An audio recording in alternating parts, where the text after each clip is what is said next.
نحمده ونصلي ونسلم على رسوله الكريم اما بعد فاعوذ بالله السميع العليم من الشيطان الرجيم بسم الله الرحمن الرحيم الصلاة والسلام عليك يا سيدي يا نور الله وعلى آلك وأصحابك يا سيدي يا حبيب الله۔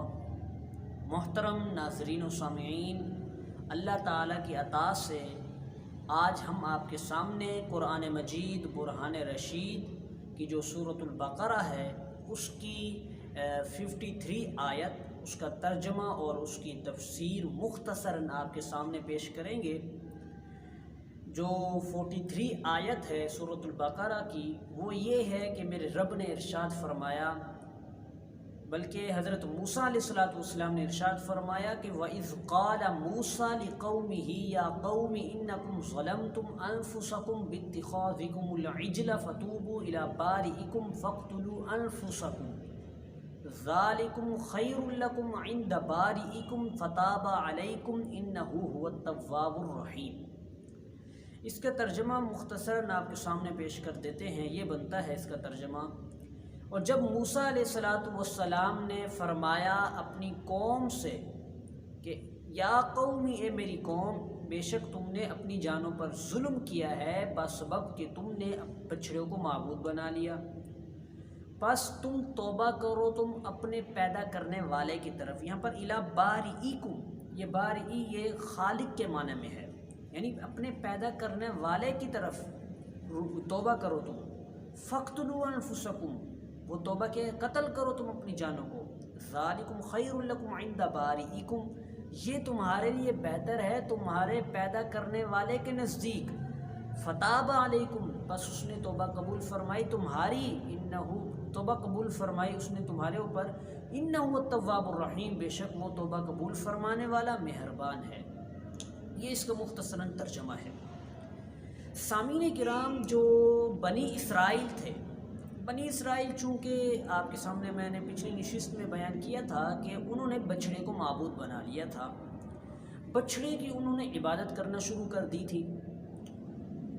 تو حضرت موسیٰ علیہ السلام آپ نے دیکھا تو آپ نے ان کو فرمایا کہ تم نے تو اپنی جانوں پر ظلم کر لیا، فرمایا نا انکم ظلمتم انفسکم، تم نے تو اپنی جانوں پر ظلم کر لیا۔ یہ جو تم نے بچڑے کی عبادت کی ہے، بچڑے کو پوجا ہے، تم نے تو اپنی جانوں پر ظلم کر لیا۔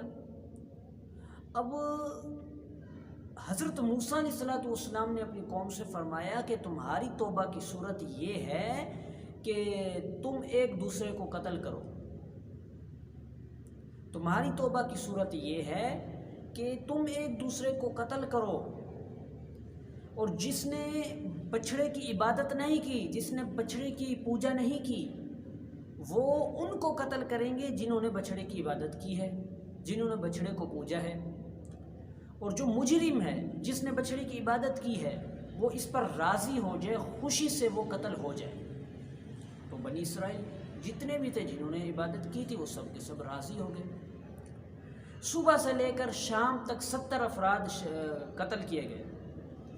پھر حضرت موسیٰ علیہ السلام اور حضرت ہارون علیہ السلام آپ اللہ تعالیٰ کی بارگاہ میں گڑ گڑاتے ہوئے التجا کی، ان کی معافی کی، تو اللہ تعالیٰ نے وہی فرمائی کہ جو قتل ہو گئے وہ شہید ہیں، جو باقی بچ گئے ہیں وہ بخش دیے گئے، اور جو قاتل و مقتول ہیں وہ سب جنتی ہیں۔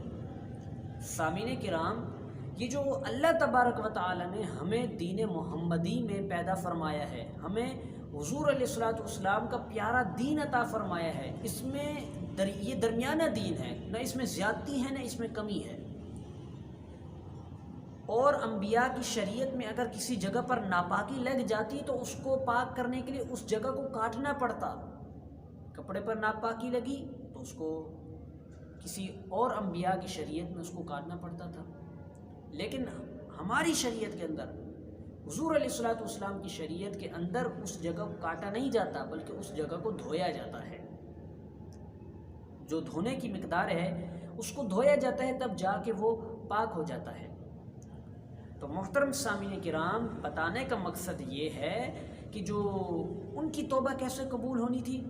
ایک دوسرے کو قتل کرنے سے۔ جب وہ ایک دوسرے کو قتل کریں گے تب جا کے ان کی حضرت موسیٰ علیہ السلام کی توبہ قبول ہوگی۔ تو سامعین کرام، یہاں سے ایک مسئلہ یہ ہمیں معلوم ہو گیا کہ جو شرک کرتا ہے تو وہ مسلمان جو شرک کرتا ہے وہ مسلمان نہیں رہتا، وہ مرتد ہو جاتا ہے، کیونکہ اس نے اللہ تعالیٰ سے بغاوت کی ہے۔ اور جس نے اللہ تعالیٰ سے بغاوت کی ہے اس کی سزا کیا ہے؟ اس کی سزا قتل ہے، اس کو قتل کر دیا جائے۔ سامعین کرام، جو بنی اسرائیل پر سب سے بڑا فضل کیا تھا اللہ تعالیٰ نے، وہ یہ ہے کہ چونکہ یہ جو فرعون تھا، فرعون کے مظالم میں سے سب سے جو بڑا ظلم ہے نا، وہ بنی اسرائیل نے کیا تھا اپنے اوپر۔ کیوں؟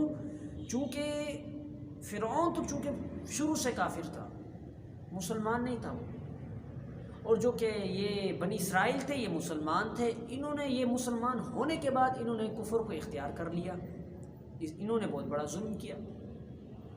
ایک اور حدیث شریف میں آتا ہے، اس کو تفسیر در منصور کے اندر امام جلال الدین سیوطی رحمۃ اللہ تعالیٰ علیہ نے ذکر کیا ہے۔ حضرت علی رضی اللہ تعالیٰ عنہ اس حدیث کے راوی ہیں۔ آپ روایت کرتے ہیں کہ بنی اسرائیل نے حضرت موسیٰ علیہ السلام سے عرض کی کہ اے اللہ کے پیغمبر، ہماری توبہ کیا ہے؟ تو حضرت موسیٰ علیہ السلام نے فرمایا کہ ایک دوسرے کو قتل کرو، ایک دوسرے کو تم قتل کرو۔ تو سامعین کرام، جتنے بھی لوگ تھے وہ سارے کے سارے چھریاں انہوں نے اٹھا لیں، اور ان میں سے ہر ایک شخص اپنے بھائی کو، اپنے باپ کو، اپنے بیٹے کو قتل کرنے لگا۔ خدا کی قسم، کسی کو یہ پتہ نہیں تھا وہ کس کو قتل کر رہا ہے، کسی نے کسی کی پرواہ نہیں کی کہ کون قتل ہو رہا ہے ہمارے ہاتھوں۔ تو اللہ تبارک و تعالی نے وحی فرما دی۔ اللہ تعالیٰ نے فرمایا حضرت موسیٰ علیہ السلام سے، انہوں کو حکم دو کہ یہ اپنے ہاتھوں کو بلند کر لیں، اپنے ہاتھوں کو اٹھا لیں، یعنی یہ قتل کرنے سے رک جائیں، اب قتل نہ کریں۔ جو قتل ہو گئے وہ بخش دیے گئے، اور جو باقی رہ گئے ان کی توبہ قبول ہو گئی۔ تو سامعین کرام، ہم رب تعالیٰ سے یہی دعا کرتے ہیں کہ ہمیں شرک سے محفوظ فرمائے، ہمیں غیر اللہ کی عبادت سے محفوظ فرمائے۔ جیسے کہ آج کل کے دور میں مزارات کو چوما جاتا ہے، مزارات کا طواف کیا جاتا ہے، مزارات کو سجدہ کیا جاتا ہے، جو کہ یہ ناجائز عمل ہے۔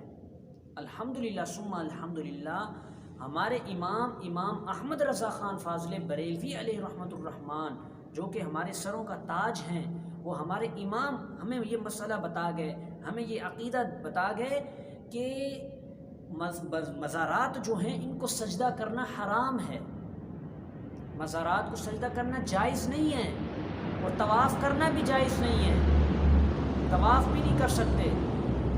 اور پھر یہاں تک کہ فرمایا گیا کہ مزارات کو چومنا بھی جائز نہیں ہے۔ یہ اعلیٰ حضرت نے ہمیں بتایا، ہمارے بزرگان دین نے بتایا۔ لیکن ایک اور مخلوق ہے جو الزام لگاتی ہے سنی حضرات پر کہ یہ مزارات پر جاتے ہیں، وہاں پر جا کے سجدہ کرتے ہیں، حالانکہ ایسا نہیں ہے۔ ہمارے امام جو ہمارے بڑے بڑے بزرگ تھے انہوں نے منع فرمایا، ان کی کتابوں کے اندر یہ مسئلہ لکھا ہوا ہے۔ فتاوی رضویہ آپ اٹھا لیں، یہ بڑی معتبر کتاب ہے، بڑی بہترین کتاب ہے، ہر ایک چیز کا مسئلہ اس کے اندر تفصیلاً، اور وہ بھی دلائل سے موجود ہے، قرآن و حدیث سے۔ اعلیٰ حضرت نے ہمیں یہ فتویٰ دیا ہوا ہے، ہمیں یہ مسئلہ بتایا ہوا ہے، مزارات کو سجدہ نہیں کرنا، مزارات کا طواف نہیں کرنا، اور مزارات کو چومنا بھی، حتیٰ کہ بعض علماء فرماتے ہیں جائز نہیں ہے، ہمارے علماء کرام۔ لیکن ایک اور مخلوق ہے وہ کہتی ہے یہ مزارات کو جا کے سجدہ کرتے ہیں، حالانکہ ایسا نہیں ہے، یہ غلط فہمی ہے ان کی۔ تو سامعین کرام، ہم یہی بارہا عرض کرتے ہیں اللہ تعالیٰ سے، ہم یہی دعا کرتے ہیں کہ ہمیں شرک سے اللہ تعالیٰ محفوظ فرمائے، ہم غیر اللہ کی عبادت نہ کریں۔ رب تعالیٰ سے دعا ہے یہ جو میں نے آپ کے سامنے باتیں عرض کی ہیں، ان سب کو اپنی بارگاہ میں قبول و منظور فرمائے۔